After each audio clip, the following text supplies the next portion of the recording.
예, 반갑습니다. 오늘 성경 말씀 문제 읽겠습니다. 우리 로마서 12장 15절입니다. 예, 짧은 구절이니까 제가 그냥 읽겠습니다. 예, 즐거워하는 자들과 함께 즐거워하고 우는 자들과 함께 울라. 예, 로마서 12장 15절입니다. 오늘은 좀 시사성 있는 이야기를 좀 하겠습니다. 여러분, 이번 한 주간 동안에 가장 기억에 남는 사건이 뭡니까? 가장 의미 있었던 일 혹시 있습니까? 네. 저는 그 11월 13일, 금년 11월 13일 전태일 열사 추모 50주기 사건이 제일 의미가 있었던 것 같습니다. 1970년, 지금부터 50년 전 11월 13일 서울 동대문 평화시장 피복 공장의 재단사이며 그 노동운동가인 전태일 씨가 휘발유를 몸에 붓고 분신 자살을 했습니다. 당시 나이가 22살이었습니다. 그 장례 준비를 맡았던 그 오재식 박사라는 분이 그 당시 우리 한국교회에서 가장 존경받는 목사님인 한경기 목사님에게 전태일 열사의 장례식을 부탁을 드렸습니다. 물론 이제 지리적으로 영락교회가 청계천에서 아주 가까이 있었고 뭐 그런 이유도 있지만은 한국교회의 상징적인 의미가 있는 그런 영락교회에서 이 장례식에 나서준다면은 당시 노동 문제에 기독교인들의 관심도 환기시킬 수 있는 그런 의미도 포함하고 있지 않았나 싶습니다. 그런데 한경기 목사님은 전태일 열사가 자살을 했다는 이유로 거부를 했습니다. 그동안 우리 교회에서는 자살한 사람의 장례 예배는 치른 적이 없습니다. 장로교 원칙상 치를 수도 없고 치러서도 안 됩니다. 이번에 꼭 전태일의 장례식을 교회에서 하고 싶다면 내가 알기로는 그 청년이 감리교회를 다니는 신자라고 하던데 그 교회에 가서 장례식을 치르는 것이 마땅한 원칙입니다. 이렇게 말하며 장례를 거부할 수밖에 없었던 이유를 설명했다고 합니다. 여러분, 자살이 죄입니까? 아닙니까? 예, 당연히 죄죠. 저도 오랫동안 신앙생활을 하면서 자살은 죄다. 그래서 자살한 자는 사람은 천국에 못 간다. 이런 이야기들을 많이 들었습니다. 그런데 여러분, 우리가 어떤 사람이나 그 사람의 행위에 대해서 평가를 할 때 그 사람의 행동 하나 또 그 사람에 관한 단편적인 지식 한 가지를 가지고 접근하는 것은 한계가 있지 않겠습니까? 그 사람의 삶의 전체 궤적을 보고 과거와 현재와 미래 그런 모든 그 사람의 삶을 다 보고 판단을 해야 되겠죠. 때로는 눈에 보이지 않는 그 사람의 심리적인 상태나 또 생각까지도 우리가 다 고려해 그 사람에 대해서 완벽한 평가를 할 수가 있을 것입니다.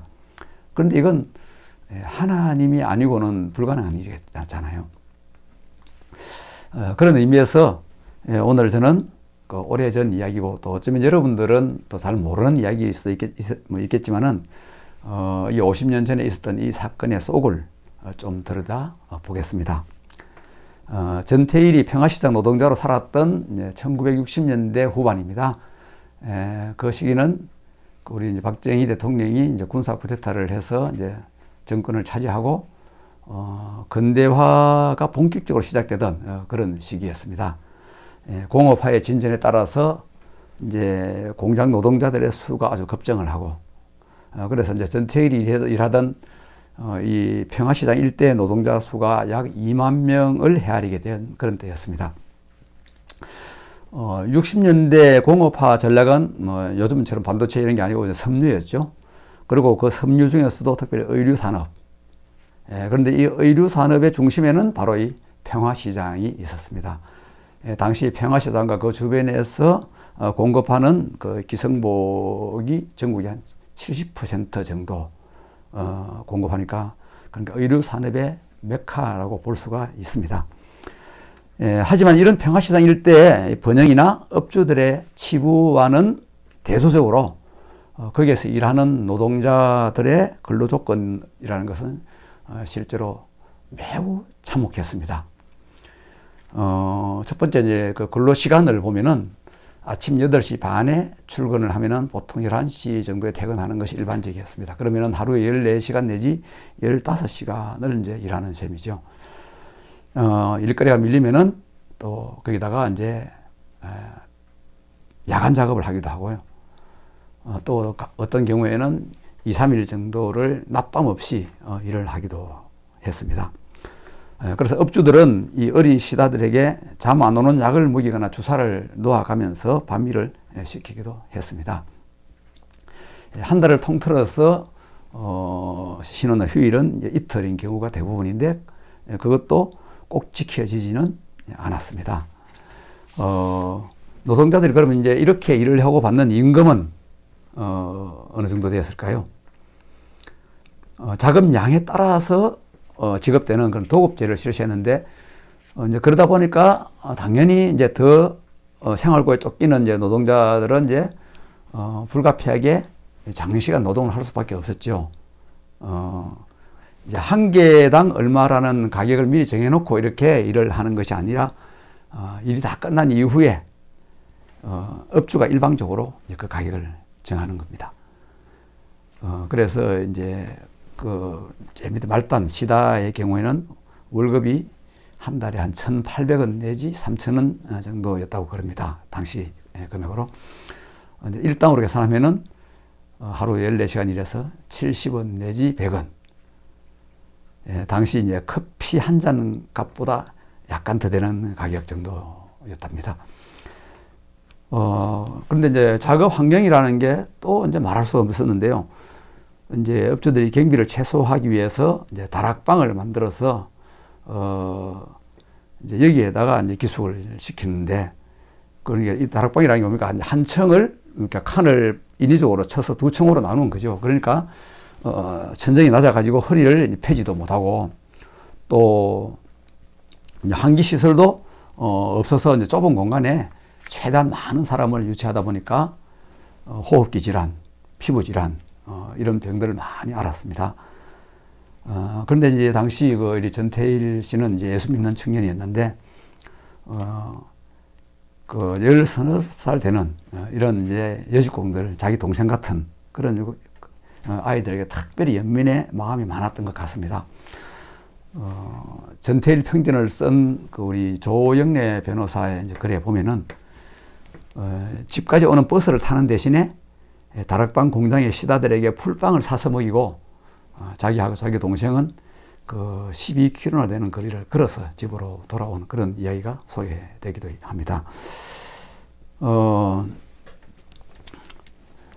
이들의 이제 열악한 이런 환경, 노동 조건을 개선해 달라고 이제 노동청에다가 이제 청원을 이제 합니다. 청원을 하는데, 노동청이 이제 기업주와 결탁해서 서로 돕고 봐주는 그런 공생관계에 있다는 것을 눈치를 채고, 이제 그가 싸워야 할 대상은 기업주들뿐만 아니라 전체적인 사회 구조와 힘이라는 것을 이제 깨닫게 됩니다. 그래서 이제 본격적으로 노동운동을 이제 시작하는 거죠. 이제 근로기준법을 이제 공부해가고, 이제 모르는 한문자 배워가면서, 근로기준법을 공부해가면서 또 언론사에 매달리기도 하고, 또 해고를 당하기도 하고, 이런 이제 과정을 이제 겪어갑니다. 나중에는 근로기준법을 잘 지키고 노동자에게 정당한 보수를 지급하는 테일 피복, 자기 이름을 따서 테일 피복이라는 그런 아주 모범 업체를 만들기 위해서 필요한 돈이 필요하잖아요. 그래서 자기 한쪽 눈을 팔려고 그렇게 시도도 했습니다. 그런데 뜻대로 되지는 않았습니다. 이런 현실적인 벽 앞에서 이제 드디어 이제 1970년 11월 근로기준법 책과 함께 자신의 몸을 이제 불길에 내어 맡기는 이런 이제 분신을 하게 이르게 됩니다. 화염병 시다이면서 이제 근로기준법을 준수하라.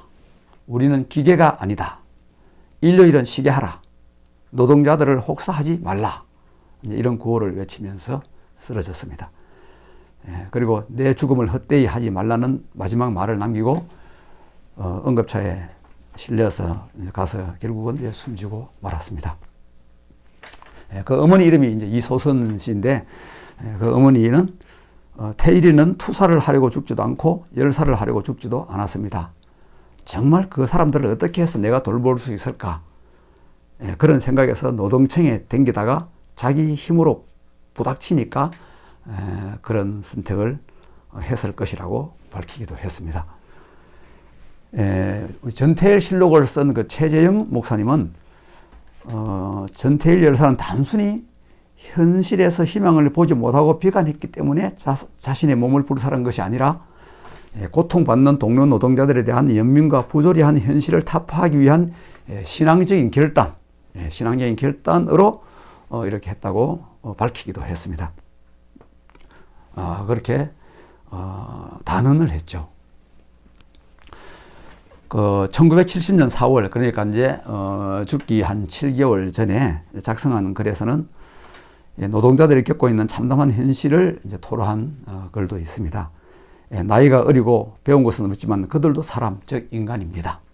하나님이 만드신 만물의 영장입니다. 다 같은 인간인데 어찌하여 가난한 자는 부유한 자의 노예가 되어야 합니까? 왜 가난한 자는 하나님께서 택하신 안식일을 지킬 권리가 없습니까? 라고 기록을 하고 있습니다. 또한 죽음을 앞두고 이제 임마누엘 수도원에서 기도하면서 평화시장 노동 문제를 그 기도원을 방문하는 그런 이제 그 목사님들하고 상담을 자주 했습니다. 그런데 목회자들은 한결같이 기도 생활에만 열중하는 것이 좋겠다라든지 아직 나이도 젊고 예수 믿는 청년인데 뭐 하려고 노동 문제에 뛰어드느냐 그런 이런 빨갱이들이나 하는 짓이라고 전태일 열사의 활동을 이제 비난하기에 바빴습니다. 그래 전태일 씨가 이제 죽기 전에 그 어머님께 쓴 유언에 보면은 목사님들은 교회 강단에서 교인들을 향해 내 이웃을 내 몸과 같이 사랑하라고 설교를 하시잖아요. 나는 정말 성경 말씀대로 실천하는 목사님은 우리나라에서 10명 정도라도 있었으면 좋겠어요. 엄마도 그런 사람들처럼 그런 식으로 엉터리로 예수를 믿으려면 차라리 믿지 마세요 라고 했습니다. 또 병상에 있는 중에 또 어머니에게 많은 목사님들이 내가 죽으면 분명히 내 죽음을 자살이라고 말할 겁니다. 그리고 자살했으니 지옥에 갔다고 말할 겁니다. 그렇지만 요한복음 15장에는 사람이 친구를 위하여 자기의 목숨을 버리면 이보다 더 큰 사랑이 없다고 예수께서 말씀하셨는데 저는 평화시장의 친구들과 수만 명의 불쌍한 여공들을 위해서 죽은 것이니 주님의 말씀에 절대 어긋난 것이 아니에요 라고 했습니다. 1970년 8월 9일에 또 쓴 글에는 그가 이제 이렇게 자살을 하려고 적극적으로 내가 분하니까 안 되겠다 이거 뭐 응급길에 한 것이 아니라 미리부터 그런 마음의 결심을 한 그런 정황이 보이는 그런 글이 있습니다. 그 글에 보면은 이 결단을 두고 얼마나 오랜 시간을 망설이고 괴로워했던가. 지금 이 시각 완전에 가까운 결단을 내렸다. 오늘은 토요일, 8월 둘째 토요일. 내 마음의 결단을 내린 이날, 무고한 생명체들이 시들고 있는 이때에 한 방울의 이슬이 되기 위하여 발부둥 지오니 하나님 긍휼과 자비를 베풀어 주시옵소서 라고 담담히 자신의 심정을 정리했다. 8월 9일이니까 죽기 한 3개월 전입니까? 예, 쓴 글입니다. 전태일 실록을 쓴 최재영 목사님은 그 글에서 보면은 그토록 번민하면서도 그의 마음은 온통 평화시장 여공들에게 향했다. 잠 안 오는 약을 먹고 사흘 연속으로 야간 작업을 하던 중 폐병으로 피를 토하던 여공들을 위해 완전에 가까운 결단을 내리며 하늘의 은총과 자비를 구한 것이라고 이 전태일의 이 마지막 결단을 그렇게 평가를 했습니다. 예, 지금 소개해드린 것처럼 이 전태일 그는 함께 일하고 함께 사는 테일피복이라는 모범업체를 만들기 위해 자기의 한쪽 눈을 버리기로 결심을 했습니다. 물론 그렇게 이루어지는 못했지만은 그런데 그 연장선상에서 자신의 몸을 버릴 결심을 하지 않았나 이런 생각을 하게 되는 대목입니다. 세상에 와서 22년 2개월을 채 살지 못하고 떠나는 청년 노동자 전태일. 우리들의 신앙적인 결론이 어떠하든지 사람들은 그의 삶을 아름답다고 이야기를 합니다. 그는 아름다운 청년 전태일로 불려지고 있습니다. 같은 질문을 다시 한번 하겠습니다. 여러분, 자살이 죄입니까? 아닙니까? 쉽게 결론을 내리지는 마시기 바랍니다. 쉽게 이야기할 수 있는 문제도 아닌 것 같습니다.